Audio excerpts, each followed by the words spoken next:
All right, here is the question from electricity.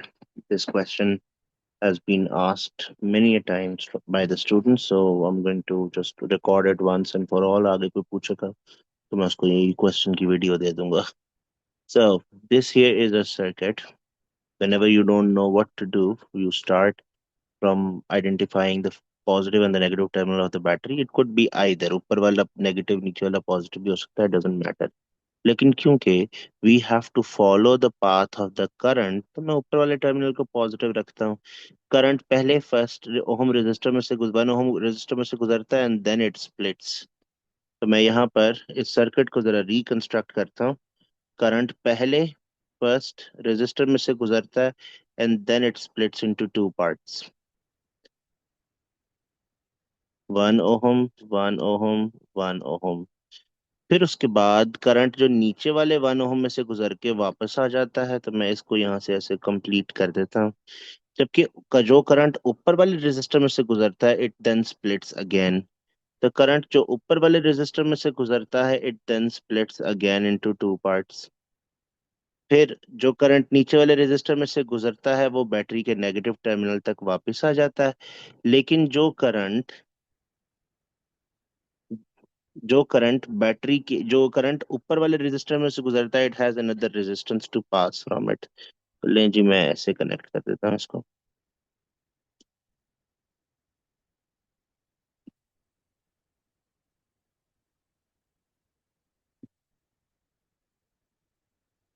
Okay, right, that's how it is then. अब ये भी 1 ओम है, ये भी 1 ओम है, ये भी 1 ओम है. ऊपर वाले दोनों रेजिस्टर में से जो करंट गुजरा है वो 1 एम्पेयर है. तो ऊपर वाले रेजिस्टर में से जो करंट गुजर रहा है वो 1 एम्पेयर है. तो मुझे ये पता चल जाएगा कि इन दोनों रेजिस्टर में जो वोल्टेज कंज्यूम हुआ है वो कितना है. तो वो तो वोल्टेज कितना हुआ है, उसके लिए करंट 1 ओहम है और 1 एम्पेयर है और रेजिस्टेंस 2 ओहम है. तो पता चला इन दोनों को मिला के 2 वोल्ट्स मिला है. तो इसके पैरेलल जो ये 1 एम्पेयर लगा हुआ है, 1 ओहम लगा हुआ है, इसको भी 2 वोल्ट्स वोल्टेज मिला हुआ है, चूंकि पैरेलल में तो सेम ही होता है. तो इसका करंट निकालने के लिए वोल्टेज डिवाइडेड बाय आर करते हैं. वोल्टेज 2 वोल्ट मिला, रेजिस्टेंस 1 है, तो पता लगा कि इस वाले में 2 एम्पेयर करंट गुजरा था.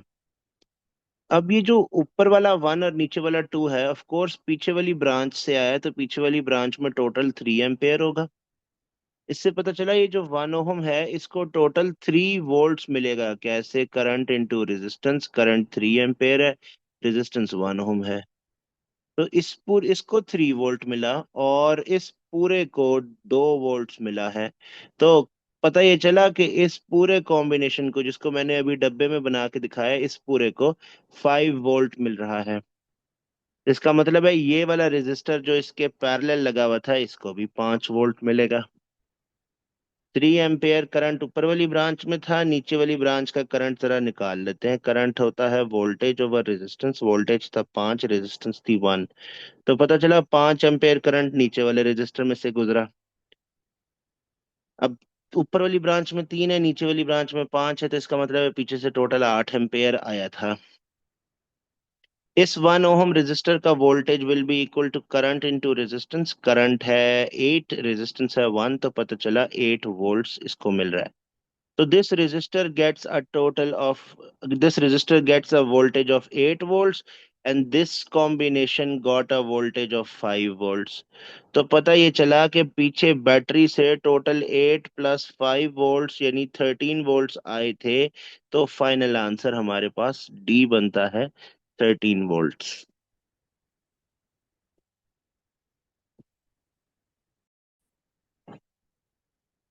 All right, moving on to the next question here. It says, I think we have done this question. चलो एक दफा फिर से देख लेते हैं, कोई बात नहीं. मेरे टीचर ने मुझे बताया था, आपको भी बता रहा हूँ. जो एक वेक्टर गिवन होता है और एंगल गिवन होता है, हमेशा उसे रिजॉल्व करना पड़ता है. 2 sin 30 and this is going to be 2 cos of 30. इसमें से 2 sin 30 will be acting perpendicular to this 4m. इस क्वेश्चन में चूंकि पिवट पॉइंट बताया गया है, तो हमें पता चल रहा है कि ये टर्निंग इफेक्ट ऑफ फोर्सेस का क्वेश्चन है. इसमें how many forces are there now, 3 4, 2 sin 30 and F. ये जो 2 cos ऑफ 30 है ये 4 के पैरेलल है, इसलिए इसका कोई टर्निंग इफेक्ट नहीं होगा। और ये जो 4 न्यूटन है ये इस 3 के पैरेलल है, इसलिए इसका भी कोई टर्निंग इफेक्ट नहीं होगा।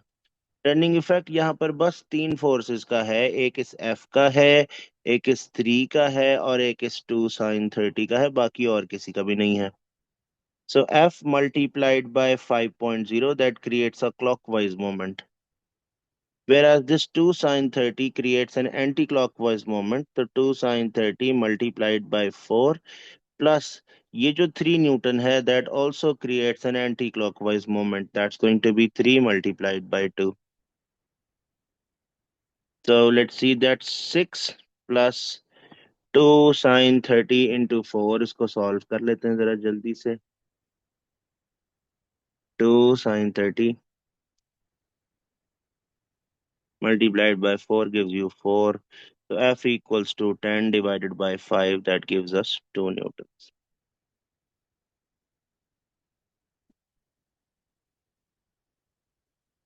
Okay, here is another question. White light consists of many wavelengths. The wavelength of red light R is approximately twice the wavelength of the violet light V.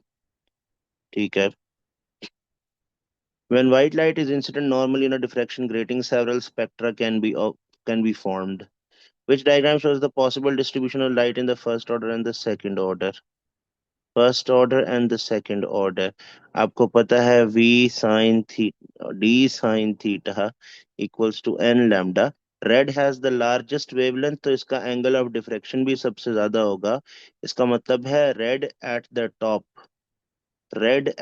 Top आना चाहिए।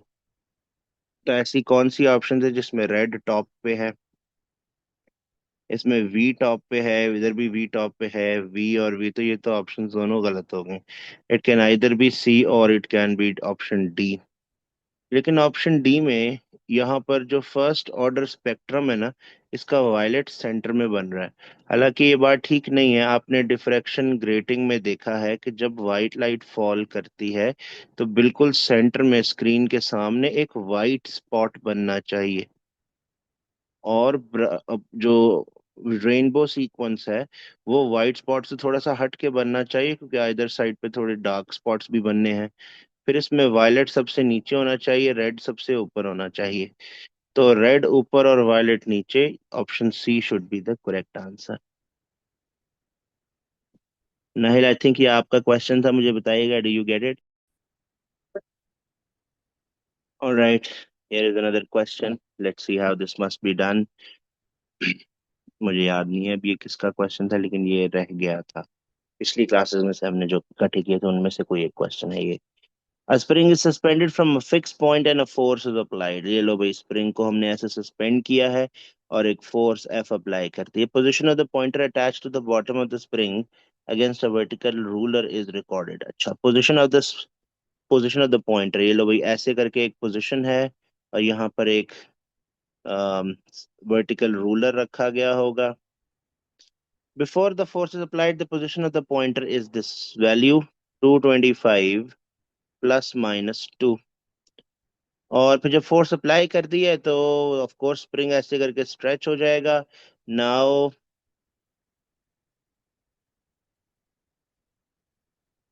Now the spring is going to show us a value of 250 plus minus 2। Extension of the spring is determined. Why is that difficult? चलो, extension equals to 250 minus 225। The answer is 25 millimetres. तो पता लगा कि extension तो 25 millimetres आ गई, लेकिन जो absolute uncertainty होती है ना, वो हमेशा ऐड होती है। तो जिन दो वैल्यूज को मैंने सब्ट्रैक्ट किया है, उन दोनों वैल्यूज की एब्सोलूट अनसर्टेनिटीज को ऐड कर देना चाहिए, तो 2 + 2 करके एब्सोलूट अनसर्टेनिटी 4 मिलीमीटर आ जाती है। अब जब परसेंटेज अनसर्टेनिटी निकालनी है तो that's going to be the absolute divided by the value multiplied with 100। 4 divided by 25 into 100। Let's just solve this. 4 divided by 25. That's going to give me 16%, and that should be the answer. ये तो आसान था। और देखते हैं कोई question miss ना हो गया हो। ये अभी हमने कर लिया है वेलोसिटी V40 वाला। चलिए।